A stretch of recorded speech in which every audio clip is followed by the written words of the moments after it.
Glenn Beck's. Dishonesty. Here we go. Some media pundits are frequently pointing to the article An Establishment Conservative's Guide to the Alt-Right, written by Alam Bukhari and Milo Yiannopoulos as evidence of alt-right support on Breitbart. Glenn Beck said, "This is from Richard Spencer. Our dream is a new society, an ethno-state that would be the gathering point for all Europeans. It would be a new society based on very different ideals than, say, the Declaration of Independence." Now, Beck curiously omitted the first part of Richard Spencer's quote, which was this. In the mid-19th century, many Jews in Central Europe had an idea of an ethno-state, an idea of Zionism, and they were considered ridiculous and insane, but they had that dream, and that dream came into reality. And this is the basic fact that everybody who's shocked and appalled about the potential for white nationalism is like, okay, well, if you disagree with white nationalism, then of course you must be enormously opposed to Israel, which is an ethno-state. If you're not opposed to and criticizing Israel for being an ethno-state, then shut up about white nationalism because you're a racist, a coward, and a hypocrite. I just really wanted to point that out. And again, disagree with white nationalism all you want, but it's way down on the list of, whites are way down on the list of groups you would criticize for ethno-nationalism. So that's important to remember and to recognize. Glenn Beck continued to quote Richard Spencer. Then in 2013, today in the public imagination, ethnic cleansing has been associated with civil war and mass murder. Understandably so, but this does not need to be the case. End quote. And again, just taking things out of context, Beck again curiously omitted significant portions of Spencer's quote, which give it greater and important context. So what Spencer said in context for this, he said, quote, in 1919, following the Great War, the world statesmen met in Paris to, for lack of a better term, remap the world after the dissolution of the defeated empires. New countries were invented, the kingdom of Croats, Serbs, Slovenes, and old ones were reborn, Poland, and ethnicities got their day in the sun, Czechoslovakia. So he's talking about the divvying up of Europe after the fall of the Ottoman Empire and other empires in the First World War. Richard Spencer went on to say, related to this process was the Balfour Declaration and British mandate for a homeland for the Jews in Palestine. Nationalists of many stripes captured the hearts and minds of political actors. So, again, you can criticize this all you want, but you're basically criticizing the foundation of the state of Israel. And people don't generally like to do that because they will be attacked as anti-Semitic. And if you want to know, in my opinion, what some of the drivers for the alt-right it's noticing that if you play nice and don't attack people, all that happens is attacks upon you escalate like crazy. And so, yeah, I mean, people don't want to criticize the ethnocentrism of other countries because they'll be attacked as anti-Semitic or racist or whatever. And, after seeing this for half a century or so, I think white people are kind of like, okay, so being nice is not working, so we have to not be nice and, don't blame us. This is just the reality of the world that we're living in. So, if you understand this, right, if you understand that Richard Spencer was talking about ways in which ethnicities could be divvied up without civil war, mass murder, and so on, he goes on to say, right, understand, after talking about the peace treaties in 1919, you can actually read a great book called Paris 1919 about this, really well done. So Richard Spencer goes on to say, today, in the public imagination, ethnic cleansing has been associated with civil war and mass murder, understandably so. But this need not be the case. 1919 is a real example of successful ethnic redistribution done by fiat, we should remember, but done peacefully. Okay, well, that's the context of the argument. But of course, Glenn Beck doesn't put in the before, he doesn't put in the after, he just takes out the bit, I assume, to associate Richard Spencer with mass murder, ethnic cleansing, and civil war, even though he's saying that it really doesn't have to be that way and was done relatively peacefully after the First World War, and we should remember that. These are historical facts, not in dispute. And again, This is also partly designed to have people, A, stay away from any controversial topics, and B, constantly self-police themselves to make sure they never say anything that could ever be taken out of context, sliced and diced to make them look bad. It's just a way of paralyzing original thinkers from public discourse. And again, it's a boring and pointless game, but I think its time is running out. So Glenn Beck went on to say, Richard Spencer then later went on with Salon, where he was talking about the government partnering with the government for sterilization of races. Ooh, boy, that sounds terrible. Let's find out. So what is Richard Spencer's actual quote in Salon? He said, "We are undergoing a sad process of degeneration. We will need to reverse it using the state and the government. You incentivize people with higher intelligence. You incentivize people who are healthy to have children. And it sounds terrible and nasty, but there would be a great use of contraception." Okay, let's keep going. So Salon author Lauren M. Fox editorialized saying, "He didn't mean the government should encourage people to use birth control pills and condoms. He was advocating for some type of government-forced sterilization." No, Lauren, that's not what he said. First of all, if you look at Richard Spencer's quote, he says nothing about race whatsoever.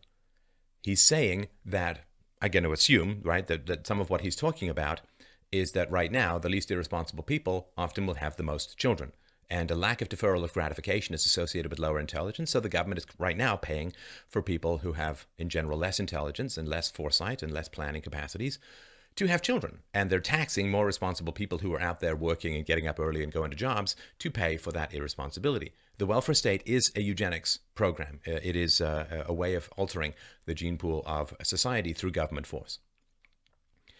So Richard Spencer responded to the article, and Glenn Beck didn't seem to quote any of this, of course, because that's not the goal.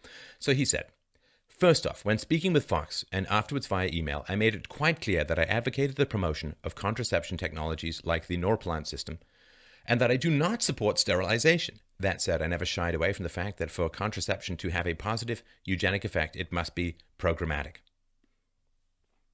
So, this is his argument that right now we have a process of government force, of government redistribution of wealth from the more responsible to the least responsible, which is a eugenics program, because intelligence is to a large or significant degree genetic. And we've got a whole bunch of experts who've been on this show, and we've got presentations that are well sourced with data. You can look at the playlist below. If you've not been told any of this stuff, it's for a good reason, but you need to know it. If you are going to enter into public discourse, you need to know the reality of a human biodiversity. So anyway, he's saying that we have a eugenics program at the moment. I'm paraphrasing, and so I'm sorry if I get it wrong, but my understanding is he's saying, well, we kind of have a eugenics program at the moment where the government's paying for less intelligent people to have more children and disincentivizing more intelligent people from having children, and that's not good. And maybe incentives could be changed to reverse that.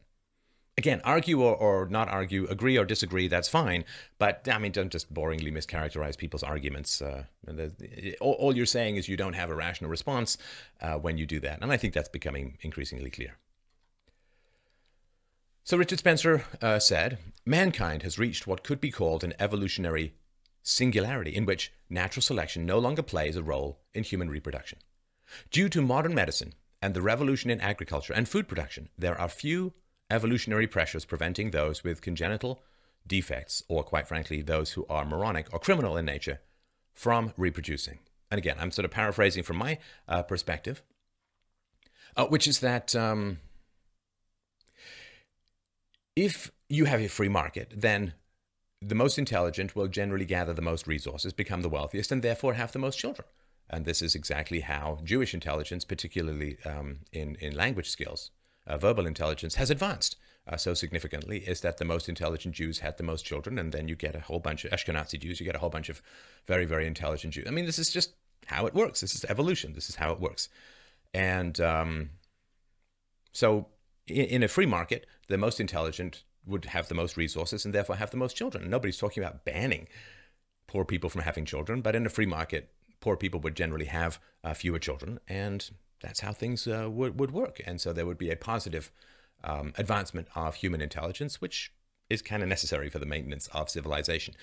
We've had Professor Helmuth Nyborg on the show, talking about how when IQ dips below 90, you can't have any kind of democracy anymore. You can't really have any kind of political freedom anymore. It's just a basic reality. So if you like these things, if you like freedom and equality under the law, separation of church and state, and all that kind of good stuff, if you like the free market, then you need an intelligent population. And if you have pressures bringing down the intelligence of the population, you won't get to keep these things for very long. I'm sorry, I don't mean to, shoot the messenger. These are just basic facts in the world. And again, I don't mean to shock you, but you should ask yourself why these basic things have not been explained to you before. So Richard Spencer went on to say, in fact, in the context of the egalitarian welfare state, there are incentives for such individuals to reproduce with abandon, right? These moronics and criminals and so on. He goes on to say, the cult comedy Idiocracy is based on this premise, and the film is funny because it's true, right? And the man who made the film has never been accused of being some Nazi eugenicist and so on. I mean, it's just a reality. And again, nothing has been said about race here. He goes on to say, today, contraception and birth control are nothing less than a curse. Those with the foresight to engage in family planning are exactly the kind of responsible, intelligent people who should be reproducing. And increasingly, middle-class white families are so overburdened with taxation and the rising costs of housing, healthcare, and education that they don't feel they can afford children. This is not only a dysgenic catastrophe, but a moral one as well. Okay, so here we're talking about race. And in white countries, white men pay the vast majority of taxes. Males pay for the government as a whole in general, and women receive the benefits of the state that protects their rights, paid for by men. And of course, in a majority white country, the white males in particular, but the whites as a whole, are paying the majority of taxes. And particularly with regards to immigration, immigrants receive welfare at vastly higher rates than the native population. So, well, again, it's not racism if you're pointing out empirical facts about ethnic differences. I mean, it's just facts. I hate facts, I guess, if you're on the left. But anyway, he goes on to say, on the other hand, individuals with low innate intelligence or even criminal personalities, those who should be limiting their reproduction, can't be bothered to purchase a condom, right? And the welfare state subsidizes the least responsible to have the most children, right? Because if you're smart, you look at the welfare state and say, well, might give me a bit of a benefit for the short run. We're going to get trapped in poverty and a low rent lifestyle, and the free market's going to reward my intelligence much more than welfare ever will. But if you're not intelligent, right, if you've got an IQ of like 85 or 90 or whatever, well, welfare is probably the best deal that you're going to have, right? Because, a woman with a couple of kids on welfare makes the US equivalent of like $65,000 a year because of welfare and benefits and free stuff and all that. And that's probably better than she'd ever have in the free market. So, again, this is why welfare is so disastrous, as all compulsory government programs are, and why charity should focus on this stuff. But this is my particular perspective. So Richard goes on to say, understandably, talking about population control makes people queasy, but whether we like it or not, overpopulation may be the most consequential social phenomenon of our time. So he's making a series of arguments. Of course, he's not got all the sources, although it's a very well-sourced article originally. But he is making an argument based on facts, and you can agree or you can disagree. You, of course, need to make arguments or find counterfacts, and I'm sure Richard Spencer would be open to any counterfactual arguments that came his way. But, just screaming at people, I mean, you've already given up on civilization if you're taking that approach.